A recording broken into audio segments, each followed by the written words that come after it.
In the name of the Emperor, finish this!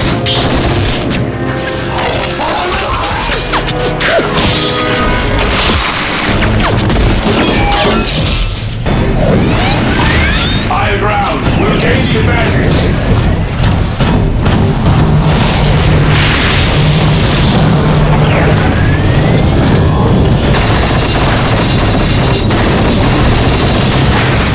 Continue the assault! Reinforcements are coming!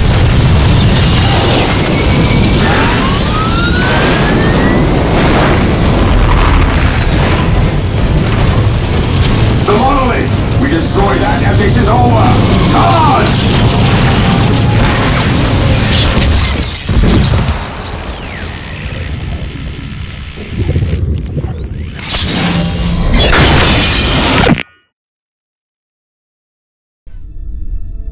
The planet Cronus.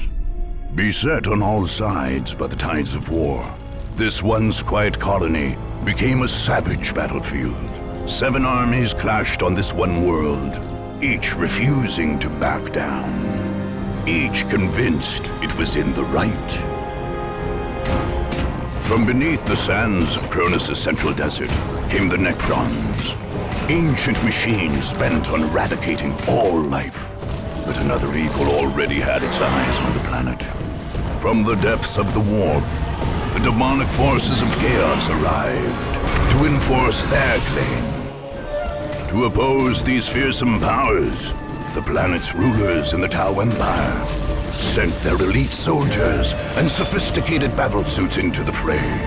From the mighty Imperium of Man came the Imperial Guard, there to secure Cronus for the glory of the God Emperor. Like a green tide, the Orc horde descended on Cronus, caring little for others' claims and sowing destruction in its wake.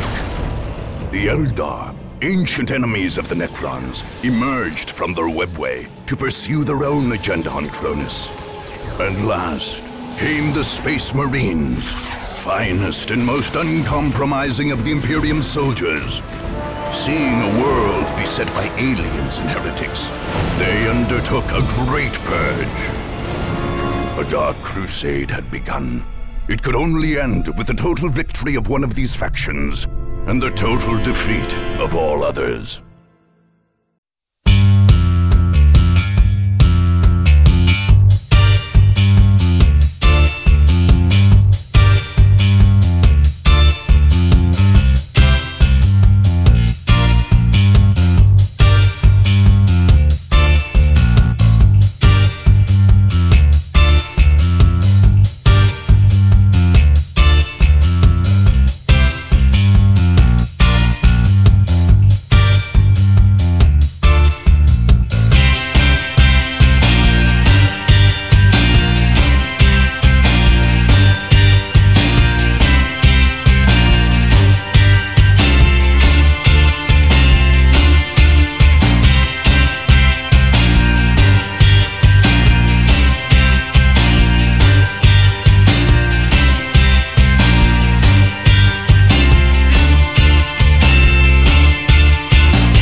The rise of the Necrons and the arrival of other powers on Cronus was a threat the Tau Empire could not ignore. With their doctrine built firmly around the so-called greater good, the Tau could not tolerate seeing a thriving colony taken away from them. The Ethereals, leaders of the Empire, responded to the distress signals from Cronus by sending some of their best and brightest to retake the world. Aunel Chiorez was among the most lauded of a new generation of the ethereal caste. He would be responsible for restoring proper order to this wayward world. With him came the military leader, Shas Okais, a student of the teachings of Commander Puretide. Okais brought a massive force of Firecast warriors, as well as auxiliaries from the Tau's allied races, the Kroot and the Vespid. Tau ground forces landed in the city of Tashin, or Asharis, to use its true imperial name. And from there began the crusade to retake the planet as a whole.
In the depths of Craftworld Ulthwé, the Eldar Farseer Taldir foresaw the return of the Necrons and their campaign of galactic genocide.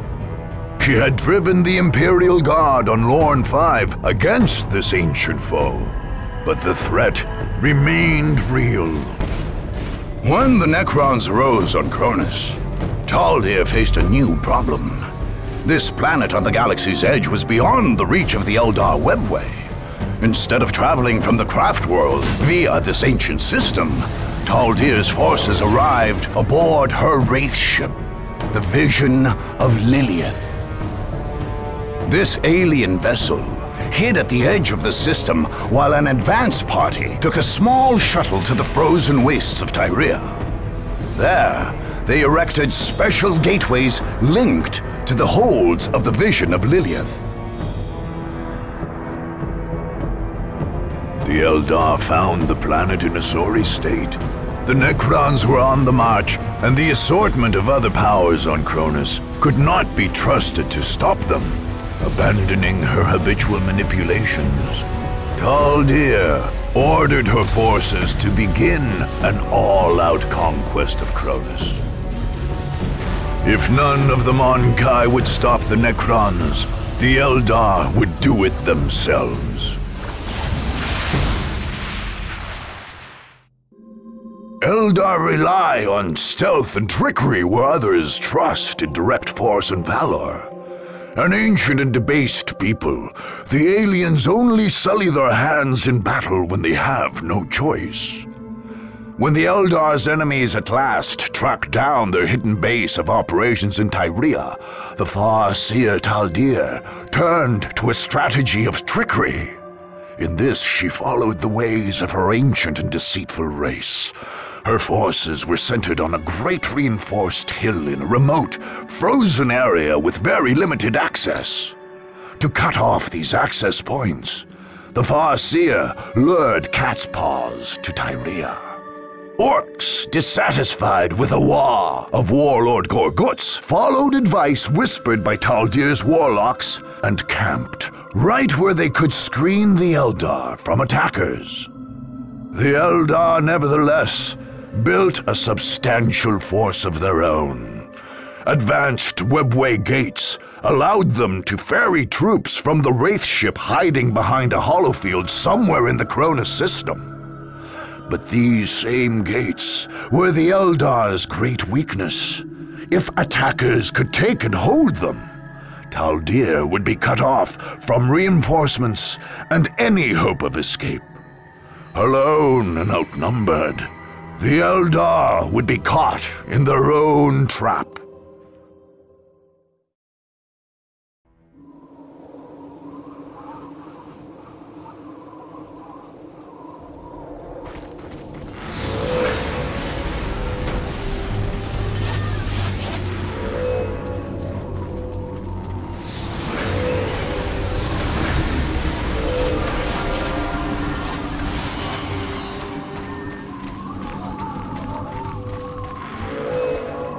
All is prepared. Excellent. Exarch Recanus, take your warp spiders to their positions and then return to the Aspect Shrine. We are on our way. You have doubts, Harlequin? I trust in your vision, Taldir of Ulthwé, but to stand surrounded by primitives makes me uneasy. I understand your distaste, but Eldar rely on speed and stealth. We are not made for entrenched positions.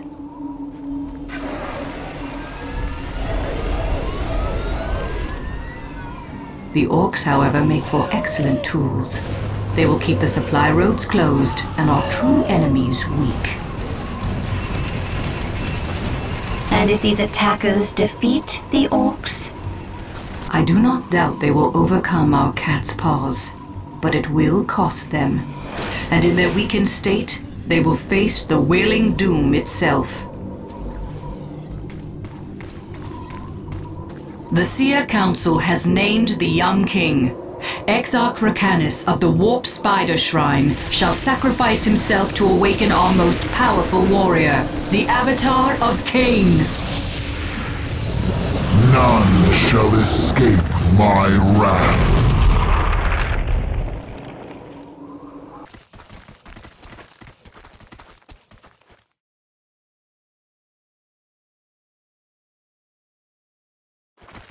Return to the main base. Let our enemies fight amongst themselves.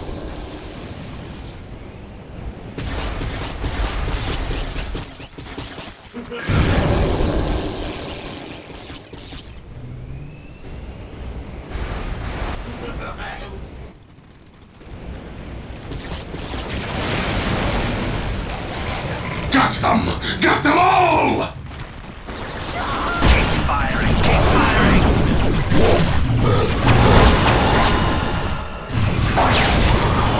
Don't let the train get away!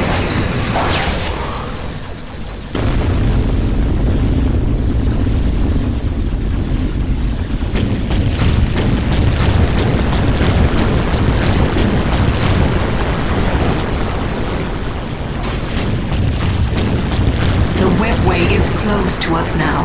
We are trapped on this world. The avatar of Cain has fallen.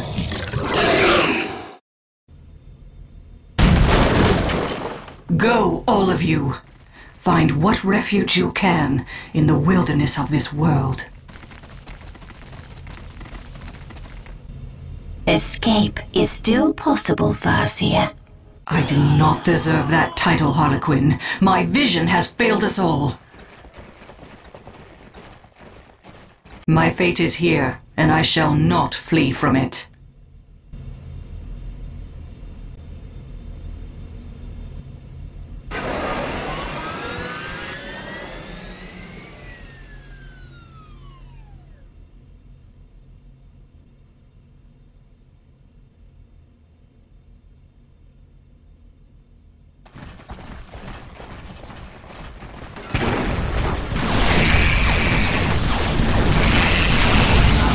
Plasma fire!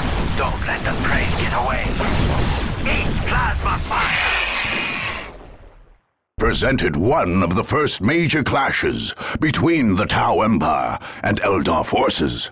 Both alien powers favored speed and stealth, and both employed a variety of inhuman technologies. Ultimately, the young surpassed the old, and Okais forces overran the Eldar in Tyria. The Tau forces were very keen to learn the secrets of Eldar technologies.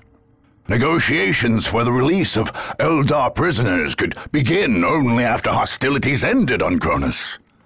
In the meantime, Watercast diplomats conducted extensive interviews with all Eldar prisoners. Earthcast scientists, meanwhile, dissected and analyzed the technologies of the Eldar. Although the Tau quickly analyzed Eldar laser and shuriken weapons, more esoteric weapons like the warp-powered distort cannon and the nature of the wraithbone material used in so much Eldar construction proved much harder to crack.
Marines of the Blood Ravens chapter arrived on Cronus like the mailed fist of the Emperor. Acting under orders from his chapter master and chief librarian, young brother Captain Davian Thule ordered the Blood Ravens to carry out a thorough purge of this world. The chapter master had told Thule that ancient relics of the chapter were hidden on Cronus. Artifacts from the mysterious early years of the Blood Ravens. These sacred items could not be allowed to fall into alien hands. Captain Thule ordered the withdrawal of the Imperial Guard forces stationed in Victory Bay. But Governor Alexander flatly refused to pull his men back. Thule judged the governor a good man, but had little choice but to send his Space Marines to battle the governor's troops, along with all the other powers on Cronus. The Blood Ravens' willingness to fight soldiers of the Imperium did not go unnoticed. Whispers began that the relics on Cronus were more damning than holy. Only the war's victors would be left to decide the truth of the matter. The Space Marines of the Blood Ravens chapter were well entrenched in their castellum in North Vandia when they finally faced an all-out attack. Utterly unwilling to surrender or retreat any further, the Blood Ravens prepared a mighty defense against the coming assault. Among those defending the keep were Space Marines drawn from the chapter's hallowed First Company. These were the hardened veterans of many crusades, each man ready and able to face down whole squads of enemy attackers. The Blood Ravens on the ground would be further bolstered by fresh troops arriving from the battle barge Litania Fury in orbit around the planet. Only two factors made the Blood Ravens at all assailable in their stronghold. Most critically, the fortress was unable to receive reinforcements directly from orbit. Captain Thule thus had to establish a forward base to receive drop pods and landing craft. Although well defended, this base could be taken. Secondly, the Space Marines had established their base near ancient ruins, which the Ravens claimed held relics of great importance to the chapter. Unwilling to desecrate the space by fortifying it, Thule opened the door to an enemy claiming the area and thus dealing a powerful blow to the normally unbreakable Space Marine morale. The Battle of North Vandia would be one of the bloodiest of the entire war.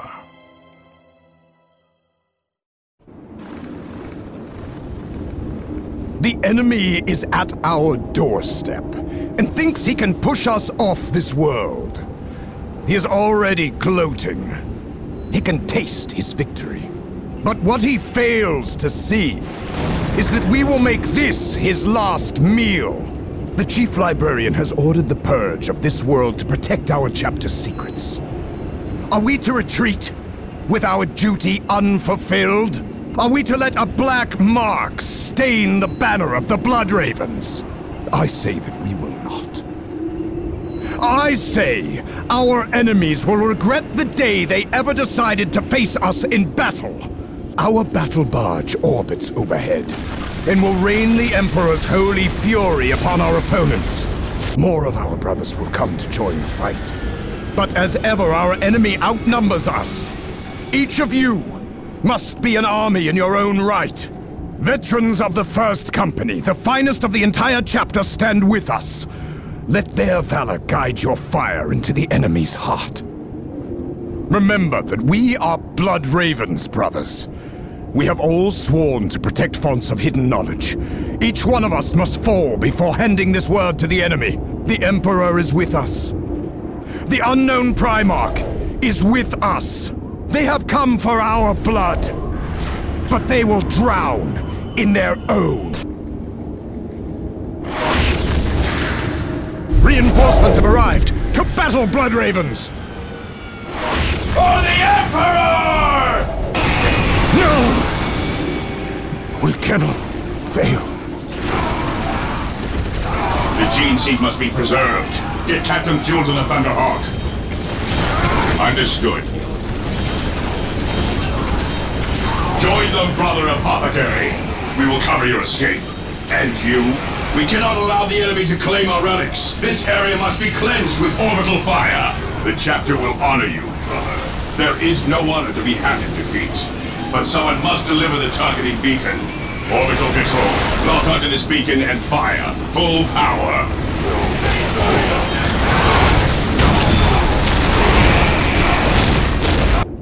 Tau forces and Space Marines had clashed on Cronus during the Damocles Gulf Crusade. But these had been small hit-and-run engagements. The Tau assault on North Vandia was something else altogether, with Octane leading his troops in an assault on the entrenched and well-defended Blood Ravens. Warriors of the Emperor, the Space Marines left many Tau and Kroot dead, but were unable to hold back Ocaese's tide. When the Blood Ravens left Cronus, many of their finest soldiers lay dead in North Vandia. In the Blood Ravens, Onel Shiorez saw what he considered the worst of the Imperium of Man. The Ethereal called their faith madness, and their purge of Cronus murder on a global scale. He chose thus to preserve the remains of the Space Marine fortress in North Vandia as an example of the opposition the greater good faced in the wider galaxy.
The Imperial Guard arrived on Cronus in pursuit of the Eldar Farseer Taldir.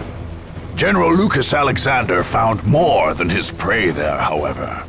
He found his destiny. General Alexander claimed the abandoned city of Ironworks Bay as a base of operations and found there the massive Hellstorm cannon of an Imperator war titan. Tech priests had brought this fearsome relic to Cronus millennia ago, soon after it was cut from a heretical war machine during the Horus Heresy. When the general reported his discovery, the Imperial Guard's High Command issued him new orders. He would secure the Titan's gun, along with any other relics of the Tech Priests, and would then return Cronus to the Imperium of Man, ordering him to drive out the aliens and heretics besetting this world. Segmentum Command named Alexander Governor Militant and created the 1st Cronus Regiment from his ground forces. The new governor quickly renamed the city itself Victory Bay, making it his new planetary capital, while his men adopted the sobriquet of Liberators for the regiment. When the Blood Ravens Space Marines began the purge of Cronus, the Governor Militant refused to retreat. His orders were clear. Regardless of the demands of the Space Marines, the Guard would fight the Blood Ravens along with all the other invaders. Upon arriving on Cronus, General Lucas Alexander became Governor Militant and set about reclaiming the planet for the Imperium. When his enemies launched attacks on his capital, he prepared to repel them with extreme prejudice. Experts in planetary defense, the men of the Imperial Guard were heavily dug in and fortified in Victory Bay. Any attacker would face well-armed and well-supplied soldiers, backed by powerful armored columns and artillery positions. The Guard's only real weakness was its morale. Although most soldiers served honorably, the men of the regiment's 5th Company had proven less than stalwart and were placed under command of Regimental Commissar Anton Gebet in a forward base on the northern shore of the Victoria River. Without Gebet's whip, the company and its base would surely fold. Other companies took position in forward bases in more sensitive areas, ready to drive the enemy off. Still, determined attackers could overrun those positions. Governor Alexander remained confident, however. Indeed, any opponent who made it past his forward positions would find themselves staring down the barrel of the massive Hellstorm cannon of an Imperator Titan.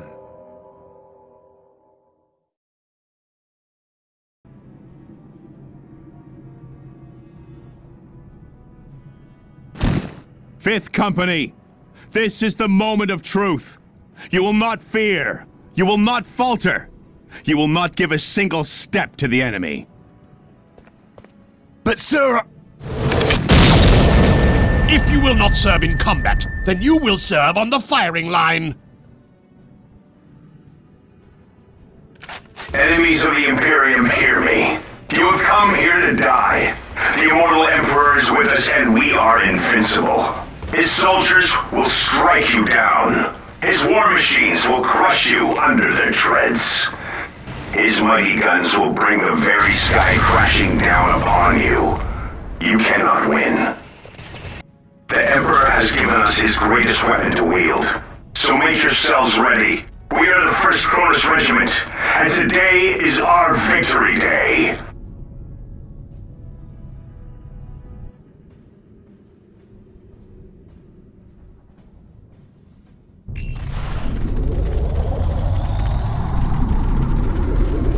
Go, go, go! On my command, fire the Titan cannon. Fire!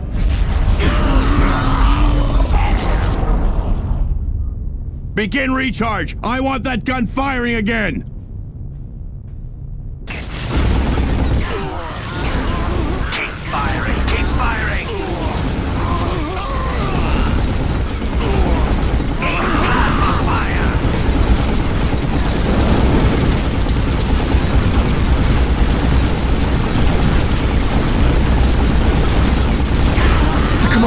gone.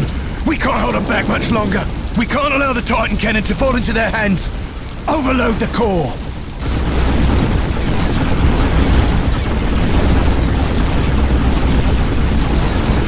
For the Emperor!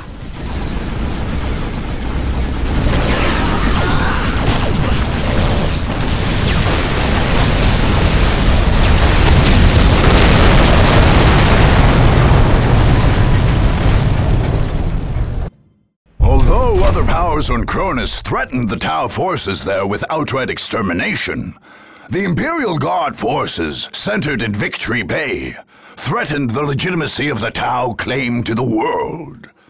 Given the aliens' unshakable faith in their own cause, this was in many ways the greater threat.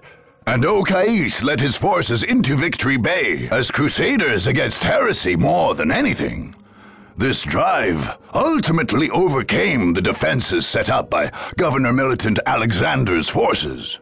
In the aftermath of the battle, the Tau rounded up the surviving guardsmen and established a re-education camp in an attempt to make them betray the God Emperor and embrace the Tau cause.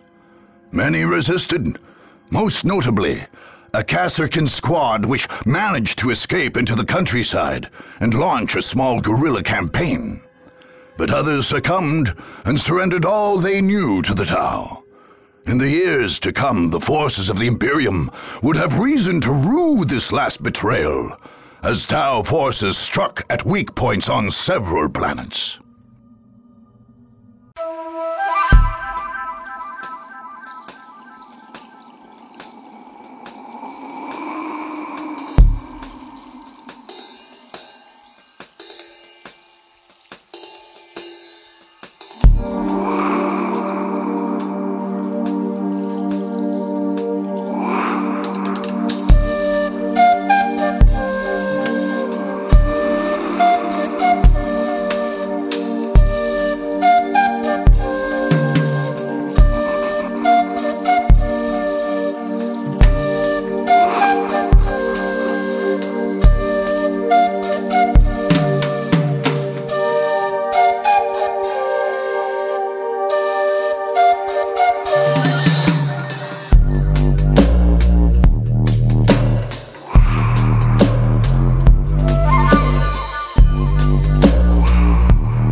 In a foul shrine in the Deimos Peninsula, lost souls summoned the Black Apostle Eliphas to Cronus. There, the Word-Bearers raised their black temples and launched their assault on the world. Eldritch energies split the earth with abyssal fissures and remade the lush jungles into a nightmare landscape, pulsing with ruinous energies. A master demagogue, Eliphas, made an advantage of the fractious nature of those bent to chaos. Instead of relying on a unified defense, he allowed his champions and cult leaders to establish their own satellite temples, where they could pursue their own dark rituals. Any attacker who hoped to defeat the Word-Bearers would have to run a bloody gauntlet of heretics, including some of the Legion's most veteran Chaos Space Marines. Indeed, killing the heretics on Cronus was pointless so long as the Great War Portal and Eliphas's Bastion remained open. The dark spells of the sorcerers Amphion and Zethus maintained this massive rend in the fabric of creation, granting Eliphas endless reinforcements. So long as the Deimos portal remained open, there could be no victory on Cronus. Chaos manifested in the once pleasant Deimos Peninsula on the southern coast of Cronus, transforming it into a blasted hellscape. Summoned by heretical cultists, the Black Apostle Eliphas, the Inheritor, emerged from the war, leading a whole company of the Word-Bearer Chaos Legion. These heretical space marines had been to Cronus before, fighting against their loyal brothers during the dark days of the Horus Heresy. Eliphas had been but a young champion then, but returned a terrible Chaos Lord, ready to bring ruin to the galaxy at large. The Dark Crusade would be his proving ground. By defeating the many powers vying for the planet, he sought to gain favor with the dark gods he worshipped. Unless they could be stopped then and there, the Word-Bearers would strike deeper into the Imperium.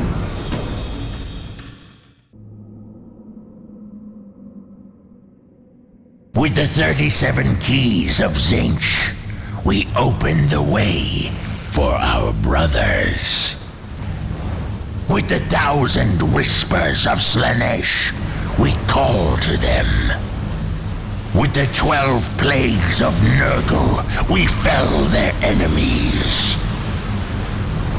And with the mighty axe of Khorne, we cut open the world for them. Yes, come forth to bear the word of chaos. Hear my warnings, unbelievers, carried to your minds by the power of the Prince of Excess himself.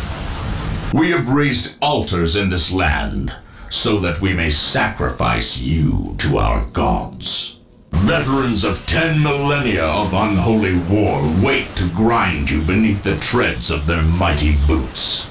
The chosen of Khorne hunger to add you to their bloody tally. The Blood God himself has marked this land, and will claim your skulls for his throne. There is no hope in opposing the inevitable. Put down your arms, unbelievers, and bow before the forces of chaos undivided. None can stand.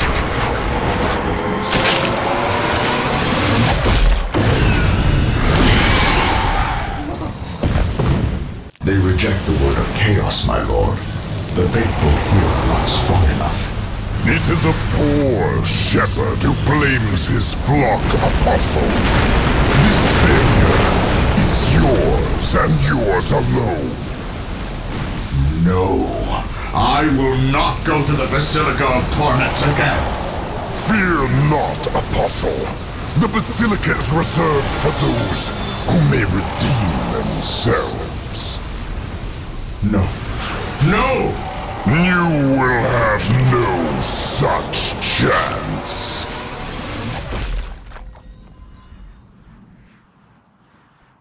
The Tau force forces who came to Cronus had not fought any major battles against the agents of chaos, and could not know the madness that awaited them. Nevertheless, Okai's forces held strong, refusing to give in to the demons and heretics.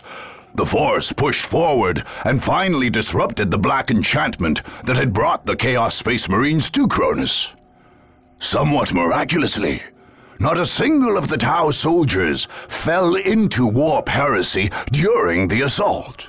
In the wake of this battle, however, the soldiers of the Fire Caste struggled to understand just what they had witnessed. Onel Shiorez acted quickly to preserve his forces against the power of heresy. He ordered that all structures and ritual artifacts on the peninsula be leveled and the area sealed off under guard. Crude carnivores who had partaken of the flesh of dead Chaos Space Marines and cultists were ruthlessly hunted down, lest the taint make its way into their gene matrix.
Those opposing Warlord Gorgut's headhunters Green Tide faced the same challenge the Tau had faced on Cronus for generations.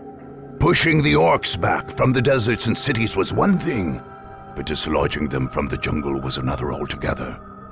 Even the legendary Tau leader, Commander Farsight, had failed to purge the orc-infested swamps of the Green Coast. Still, a complete purge wasn't necessary to break Gorguts. The Warlord had cobbled together his great horde, or Wah, in the parlance of the alien, from a large number of fractious clans and tribes. So long as the Warlord led the Wah to victory, their clan's loyalty was assured. But with enemies assailing them in their very homes, discontent reared its head among the orcs. Secondary chieftains wondered if they might not make better warlords than Gorguts. With these fissures in the Wa widening, the orcs' enemies struck. They drove deep into the Green Coast, hoping to eliminate Gorguts himself and plunge the Horde into infighting and rebellion. For Warlord Gorguts, the only solution was to crush the attackers under unrelenting waves of orc warriors. Driven from Lorne 5, the orc war boss Gorguts Headhunter managed to return as a greater threat still during the Dark Crusade. He formed a new warband from orc freebooters and pirates and others pushed out of the Lorne system and set about raiding worlds on the outskirts of the Tau Empire, gaining resources along the way.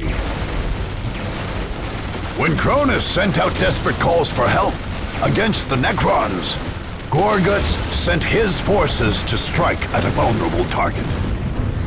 Gorguts' war fleet dropped out of the warp only to find Imperial and Tau fleets squaring off above Cronus. The orcs lost several ships, but the clashing fleets were unable to repel the large number of rocks Gorguts threw into the atmosphere. These massive landing ships, made from converted asteroids, smashed into the Green Coast and unloaded their bands of orc invaders. There, Gorguts brought the local feral orcs to heel and set about his conquest. The Wa had come to Cronus.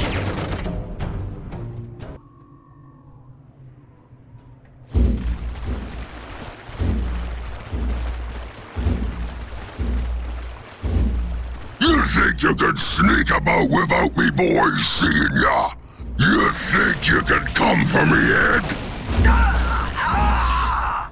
Orcs is never beaten in battle. Shut it, you grot! The rest of them are coming and we got to be ready. Tell the boys there's some killing to do. I made them big banners to remind the clans that they better keep their boys in line. I don't want no squigheads looking to fight me when the enemy's right here. Gorguts is the war boss. Got it, you mudsuckers? This here voicey box let him talk to you. So open your ears. Listen up, you grots and squids.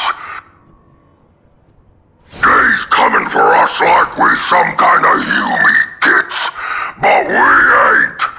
We's the orcs, and this here is gonna be one great fight.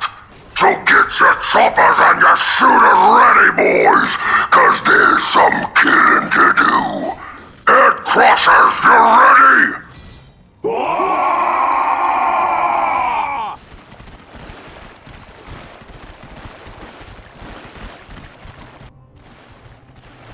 Foot Stompers, you squiggers and such ready?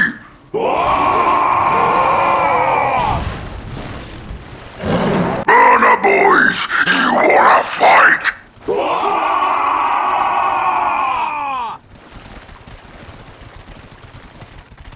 Rocket Rangers, you in it or what?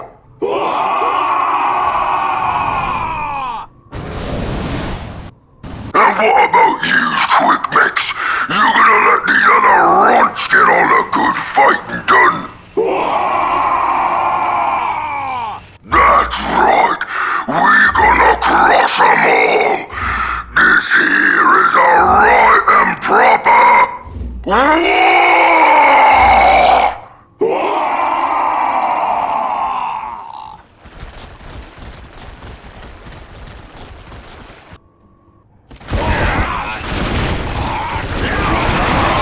Gorguts ain't so tough. Get him! Ain't no grot lover's gonna leave me war! Chop 'em up, boys! Boss! The head crushers is rebelling! I can see that, you squid farmer! Shut your yap and get back to killing! But killing who, boss?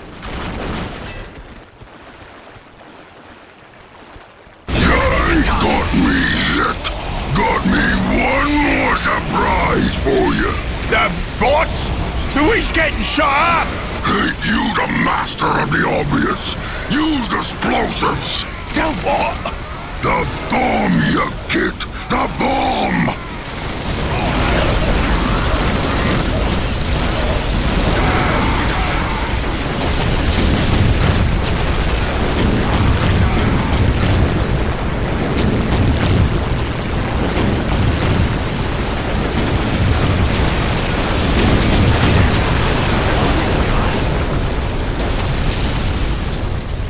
Always have your tunnels dug and ready. You sure is smart, boss. Shut it, you git! I got me a whole war to rebuild. Now get me the gawk off of this here planet. The legendary Tau commander Farsight had led troops on Cronus some decades before the Dark Crusade and had smashed the orc horde of the war boss Bonecracker. Okais studied Farsight's tactics and used them in his assault on the Green Coast. By eliminating Warlord Gorguts, he plunged the orc horde into a cycle of infighting that effectively took them out of the battle for Cronus. Still, Aonel Shorez was hardly pleased that Cronus' jungle remained infested with feral orcs. Even with other opponents still to fight, the Ethereal directed significant numbers of fire warriors and Kroot carnivores to hunt the remaining orcs, taking back 1 square kilometer of jungle at a time. The Kroot proved the most successful here, taking over much of the ecosystems of these areas in order to hunt down the orcs. Soon, the jungles of Cronus resembled the Kroot homeworld of Pesh more than anything.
Although the local workers never realized it, the mines of Cronus' Hyperion Peaks featured powerful ore refining machines left there by the tech priests of Mars.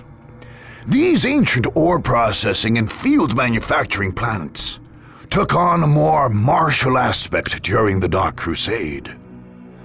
Indeed, these same devices could, with relative ease, be made to produce military structures, or the processed materials needed to assemble them in the field. Those in control of this facility thus gained the ability to rapidly build forward bases as they pushed across Cronus. The peaks were a difficult battlefield, however. Isolated from standard supply lines, those trying to take the mines were forced to send in a single armored column, ordered to wipe out all enemy structures. Without reinforcements, the tank commanders were on their own.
For much of the Dark Crusade, great fleets plied the orbital lanes above the battlefields of Cronus, using their firepower to ground long-range flights. Guardsmen and heretic alike had to fight meter by bloody meter, with great battle fleets exchanging fire across the skies. Trench warfare seemed an immutable fact of life for commanders on the ground. All this changed with the Battle of Pavonis. This spaceport featured an ancient Adeptus Mechanicus tracking system merged with the alien technologies of the Tau Aircast. This system was sensitive enough to plot courses that avoided orbital fire, making strikes deep into enemy territory possible. A tech priest had discovered this technological marvel and left his servitors to examine it in detail. Whichever force was able to recover these bionic servants would gain control of the station and be able to launch strikes across Cronus.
It was during the Horus Heresy that the influence of chaos first drove Space Marine against Space Marine.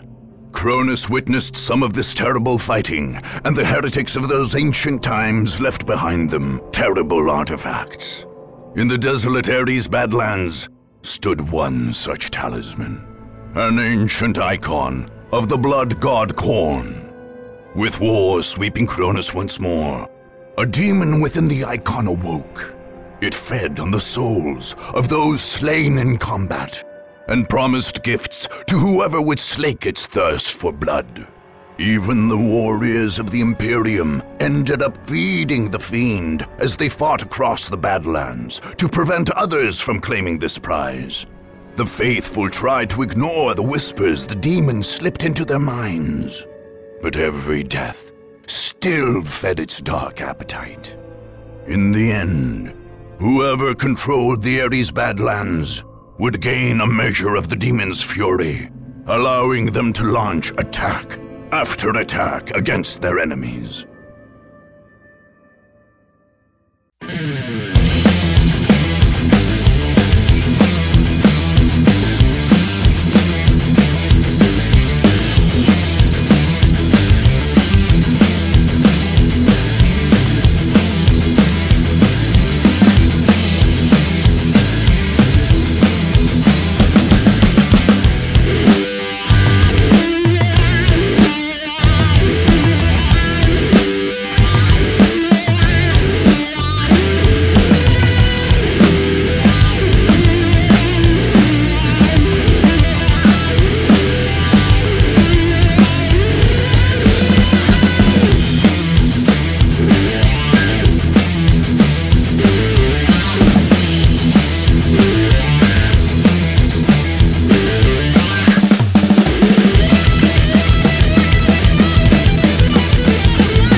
The full extent of the Necron presence on Cronus did not become clear until those opposing them launched raids into the catacombs under the Thur Abyss Plateau. The first Necron massacres on the planet had occurred there, and their enemies expected to find some sort of alien bastion.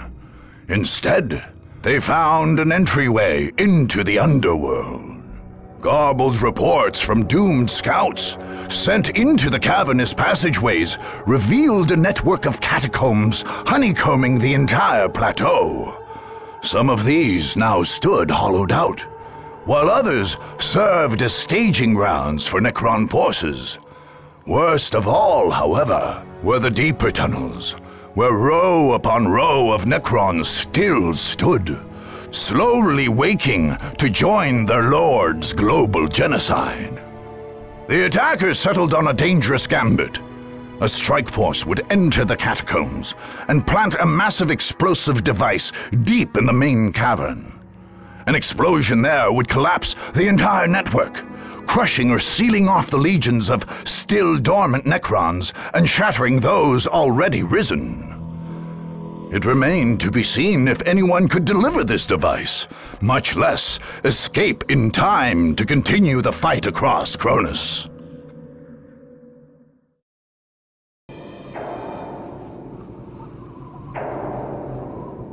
The Necrons had lain buried in the sands of Cronus for eons, having retreated there at the end of a great war only hinted at in the histories of ancient races like the Eldar.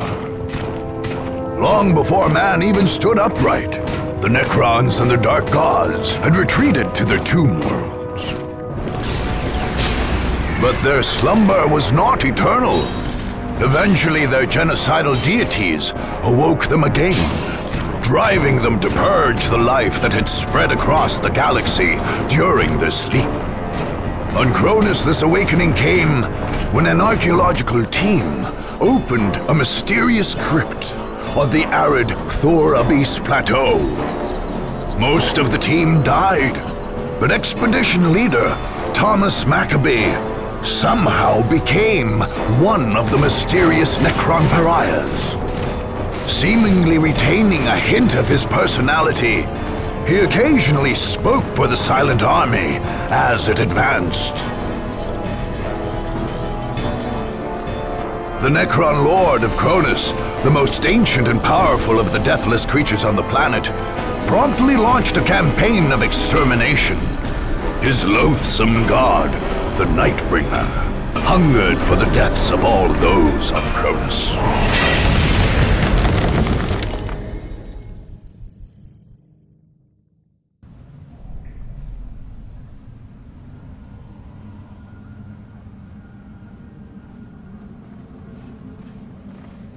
Etherios, protect us!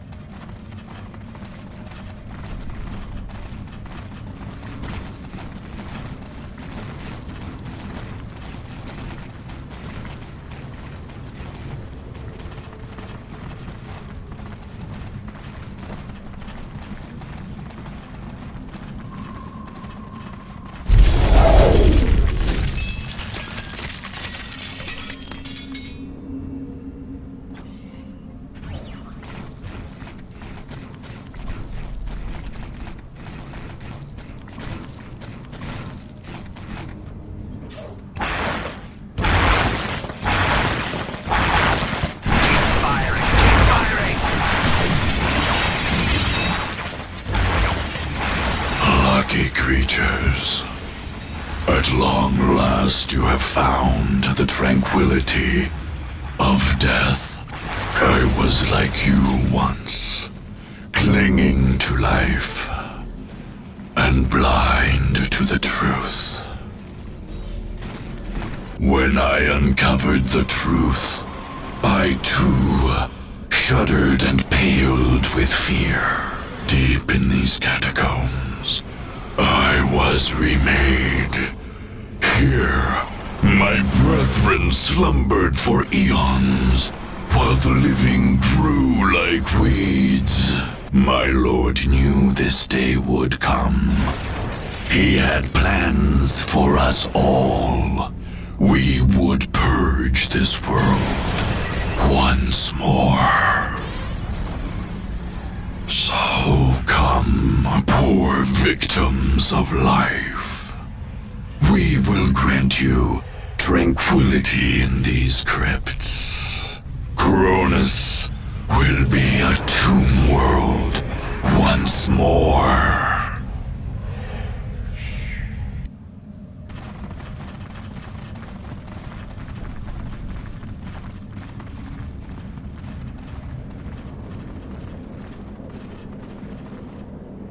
You have penetrated but the very surface of our catacombs.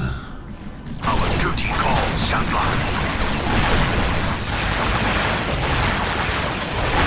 More and more of us rise from the depths with every passing moment.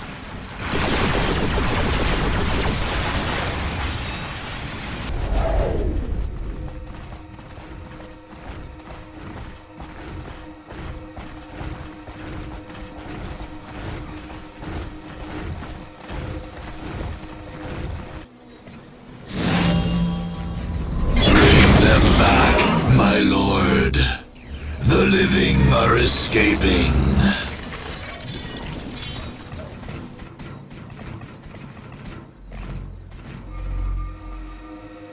My lord, the living have...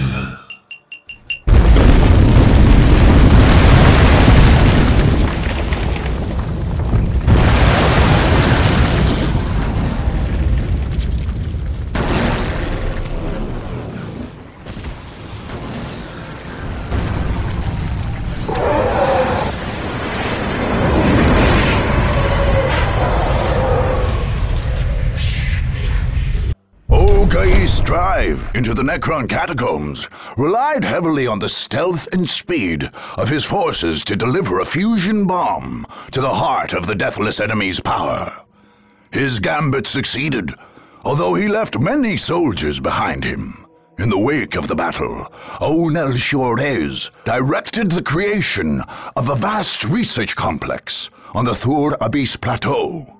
Under the protection of fire warriors, the scientists of the Earth Caste began the slow process of studying the technology used by the Necrons.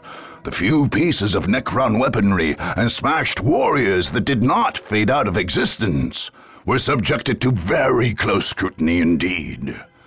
Whether or not the Tau Empire was ever able to make use of this ancient and loathsome technology is unknown. But their weaponry continues to advance, much to the chagrin of the Imperial forces facing them in combat. With the last enemy stronghold broken, the Tau hold on Cronus became secure once again. The task force sent from the Tau homeworld remained on the planet to secure it, and soon thereafter, further waves of settlers and colonists arrived from across the Empire. The humans left on Cronus found life increasingly difficult for them. Many had embraced the Imperial return, and now found themselves subject to re-education or other penalties. Intensive colonization by Tau and Kroot led to a rapid demographic swing, with the human population dwindling to less than 5% a decade after the Dark Crusade. Although no public announcements were ever made to this effect, it seems clear that human births on Cronus also dropped precipitously. In part, this is due to the single-gender re-education camps imposed by the Tau. But it is also possible that the alien powers undertook some form of sterilization project, all for the so-called greater good. Whatever the truth, when Cronus was admitted as a full sept of the so-called Third Sphere, its human population was but a footnote.